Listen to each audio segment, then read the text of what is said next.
taranja volleyball atao eto Antananarivo manomboka ny 4 septambra lasa teo ary tsy farana aratsy ny 4 septambra ny fedina ny tompon-daka nasionaly ho an'ny taranja volleyball izany ho an'ny sokajy latsaky ny 19 taona sy ho an'ny sokajy latsaky ny 20 taona hoentin'ny namana zakino amintsika ny famitinana ny lalao nandritra ity herinandro ity.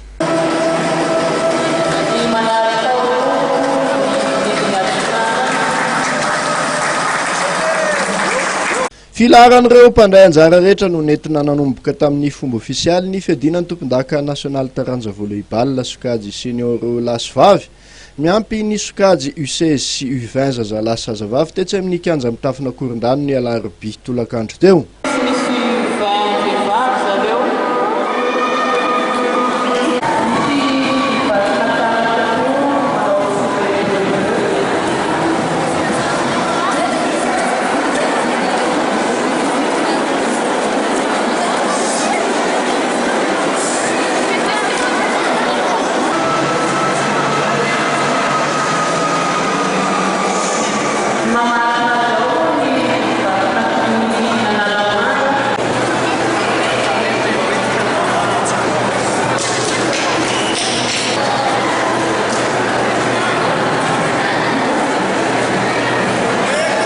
Ho an'ny sokajy senior lehilahy aloha dia efa mametraka ny toerany sy mampiseho ny herin'ny sady ireo ekipa voasokajy ho vaventy tao anatin'ny efatrandro ny fifaninanana tetsy amin'ny kianja mitafina korindany ihany.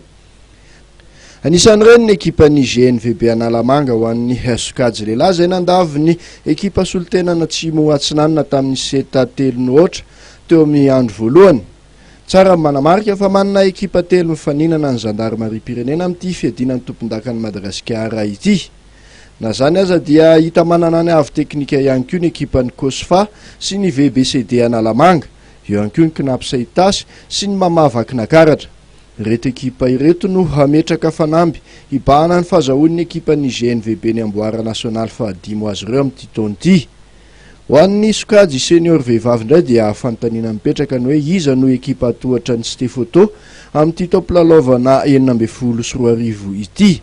Ity ekipa ity izay nanamotsana ny ekipan'ny Bias Analamanga tamin'ny 7-3 teo amin'ny andro faharoa. Ny ekipan'ny Bias sy ny VBCD Analamanga ihany nefa no azo eritreretina fa mety hanakana ny fahazahoan'ny Stefoto ny anaram-boninahitra fahasivy amin'ity taopilalaovana ity. Fantatra kosa fa eny amin'ny kianja ivelan'ny Mahamasina no ifanitsana ireo sokajy zandrina. Mariana fa ligy paritra misy 13 na tonga solitena amin'ity fiadinan'ny tompon-daka Madagasikara taranja volleyball sokajy senior sy U16 ary U20 ity.